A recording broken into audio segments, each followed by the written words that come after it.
Pada tanggal 14 Agustus 1945, Jepang menyerah tanpa syarat kepada Sekutu. Berita tentang kekalahan tersebut sangat dirahasiakan oleh Jepang.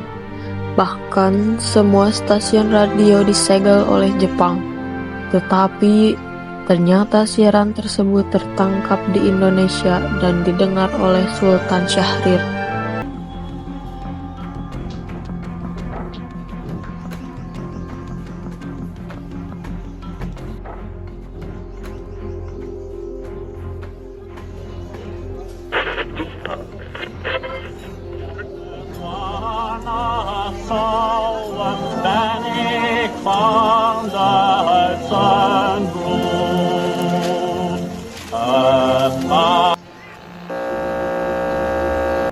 Of Japan and the Japanese government and the Japanese Imperial General Headquarters to sign the instrument of surrender at the places indicated.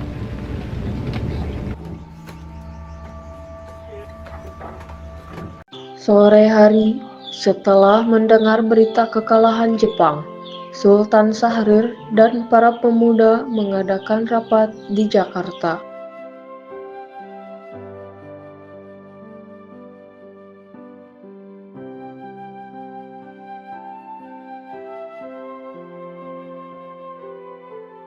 Rapat pun diakhiri. Keesokan harinya pada tanggal 15 Agustus tahun 1945, Sairo Saleh, Sultan Syahrir, Wikana, dan Darwis tiba di kediaman Soekarno dengan maksud menyampaikan hasil keputusan rapat.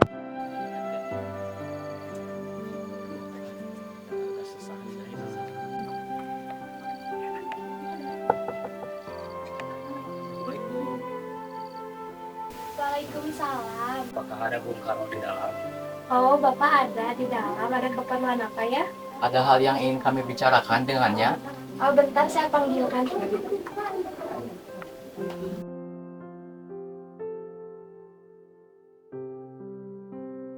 Kang Mas, ada yang datang mencari. Ya, siapa Bu? Para pemuda datang, katanya ingin berbicara penting dengan Bapak. Baiklah, saya akan temui mereka.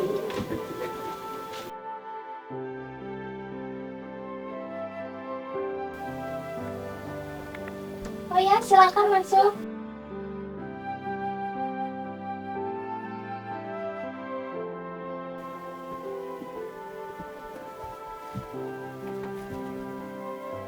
Silakan Bu.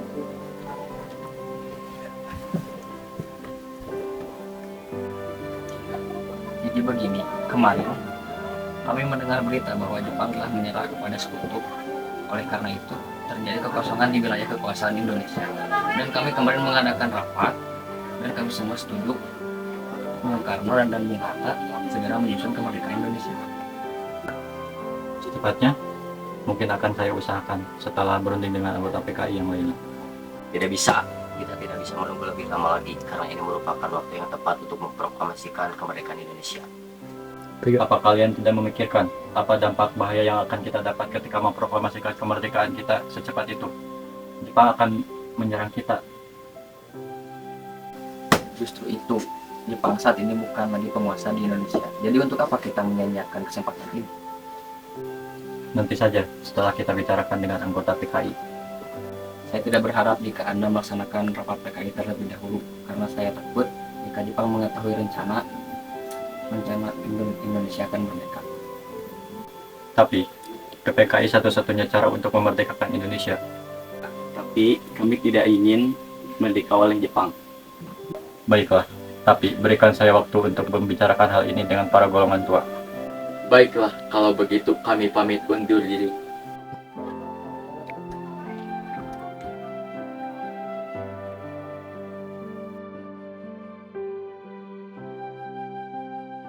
Karena masing-masing mempertahankan pendapatnya, keempat orang golongan muda tersebut berpamitan kepada Bung Karno. Mereka meninggalkan kediaman Bung Karno dengan wajah kesal. Kemudian Soekarno meminta para golongan tua untuk datang ke kediaman dan membicarakan permasalahan tersebut. Bagaimana ini? Pemuda menuntut saya untuk memproklamasikan kemerdekaan. Tapi Bung, kita tidak boleh gegabah. Kita harus mempersiapkan kemerdekaan ini secara matang agar tidak terjadi sesuatu hal yang kita tidak inginkan. Menurut saya, yang terpenting saat ini kita harus menghadapi sekutu yang ingin mengambil alih kembali negeri ini. Lagi pula mereka masih muda, pemikiran mereka masih pendek. Kita harus mempersiapkan kemerdekaan ini secara matang. Baiklah Bung, berarti kita semua telah sepakat. Baiklah Bung, kita sepakat.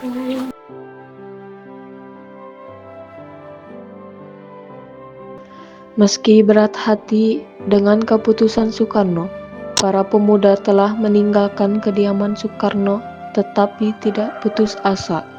Mereka pun menyusun strategi bagaimana membujuk Soekarno dan Mohatta untuk memproklamasikan kemerdekaan sesegera mungkin. Akhirnya mereka memutuskan untuk mengasingkan kedua tokoh tersebut. Bagaimana kalau kita asingkan golongan muda di wilayah Jakarta agar mereka bebas dari pengaruh? Tapi kemana ya? Bagaimana kalau kita ke Rengas Dengklok, di sana keamanannya terjamin? Saya setuju. Apakah kalian semua setuju? Setuju! Para pemuda pun menyetujui ide tersebut. Pada malam hari, Insinyur Soekarno dan Mohatta dibawa oleh sekelompok pemuda menuju Rengas Dengklok. Rombongan ini berangkat dari kediaman Soekarno yang dikawal oleh pasukan peta.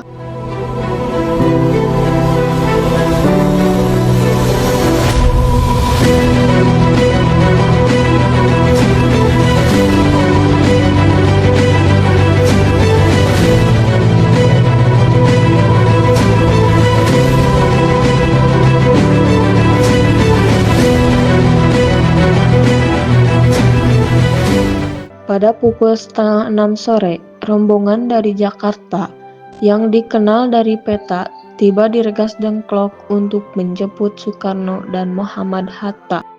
Bung, ini baju untuk membacakan teks proklamasi kemerdekaan Indonesia.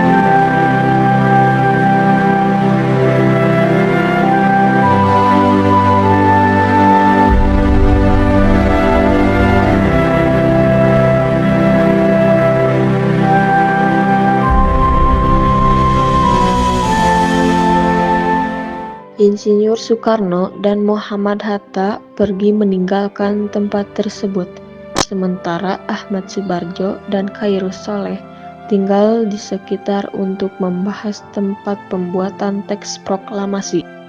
Bagaimana kita membuat teks proklamasi kemerdekaan Indonesia? Bagaimana jika kita pergi ke rumah Laksamana Medan di Jakarta?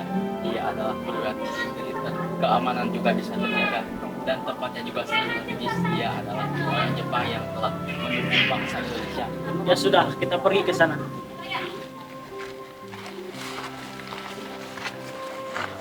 Selesailah perundingan di Rengas Dengklok. Semua anggota golongan muda maupun golongan tua kembali ke Jakarta untuk membahas lanjut rencana proklamasi kemerdekaan tanggal 17 Agustus 1945. Assalamualaikum. Waalaikumsalam. Ada apa ya? Kami ingin bertemu dengan Laksmana Maida. Sebentar, saya panggilkan dulu. Selamat siang, ada apa Bung? Maaf mengganggu waktunya. Kami perlu tempat untuk membicarakan sesuatu. Silakan masuk.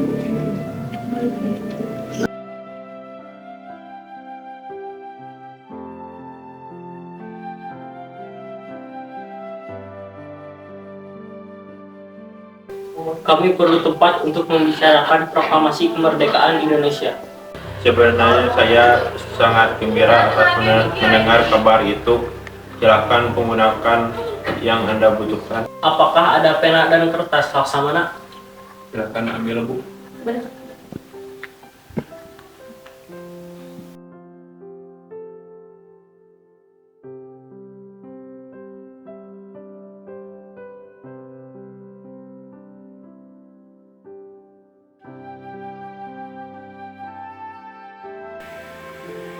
Bagaimana dengan penandatanganan proklamasi ini? Menurut saya, teks proklamasi tidak ditandatangani oleh anggota PPKI karena PPKI merupakan buatan Jepang. Kita sudah sepakat tadi bahwa proklamasi dilaksanakan tanpa adanya campur tangan orang Jepang.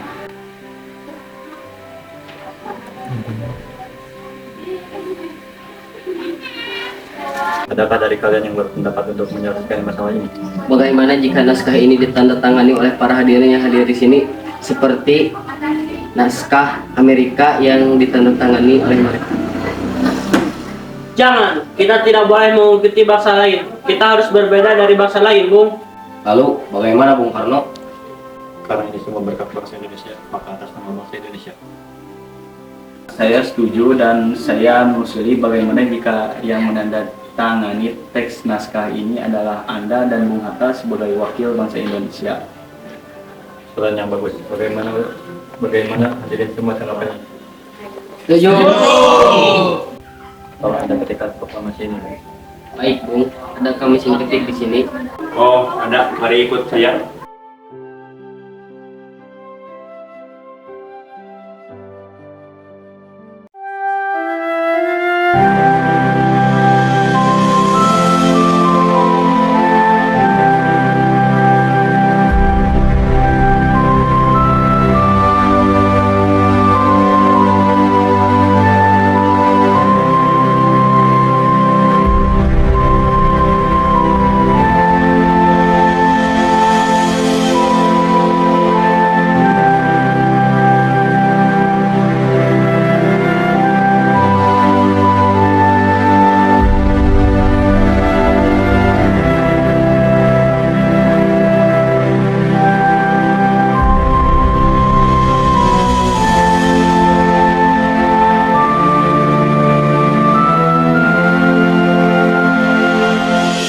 Setelah usai perundingan di rumah Laksamana Maeda, Soekarno pulang dan disambut istri tercinta.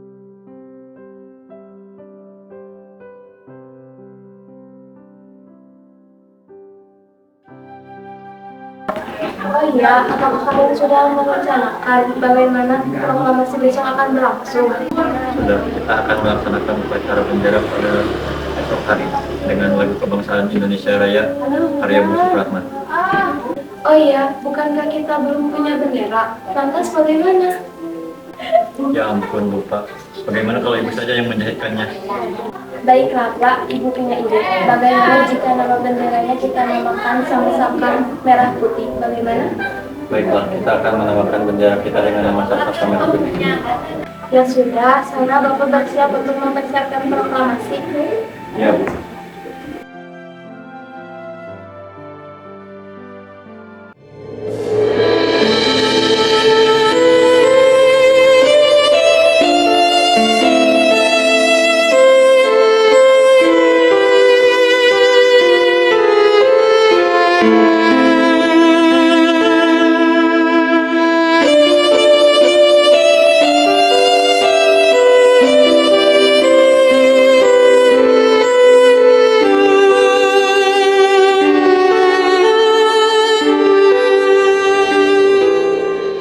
Pada tanggal 17 Agustus 1945, Soekarno dan Muhammad Hatta bersama rekan-rekan lainnya menyelenggarakan upacara bendera dan membacakan proklamasi kemerdekaan Indonesia.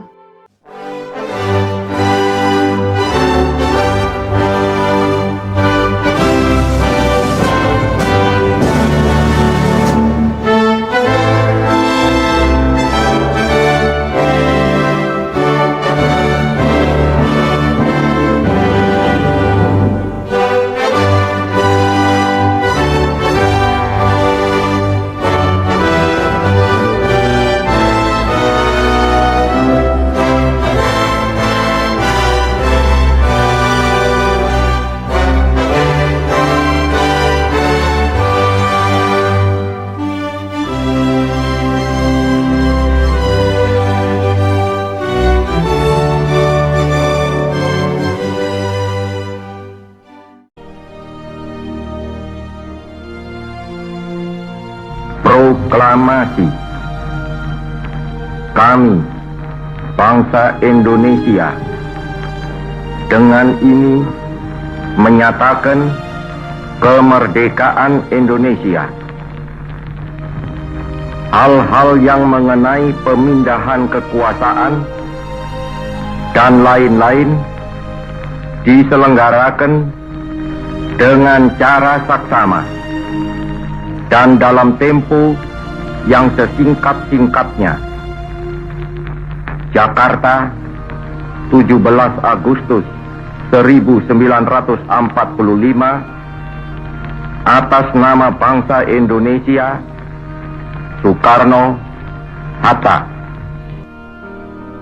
1 bulan kemudian, tepatnya pada tanggal 18 September, malam dini hari, Belanda datang dan diam-diam mengibarkan bendera Belanda di atas Hotel Yamato, Surabaya. Hei, lihat! Mengapa ada bendera Belanda di bangsa? Kita tidak bisa diam saja. Sedia harga diri bangsa dan negara kita akan terus diinjak-injak. Benar, turunkan bendera itu!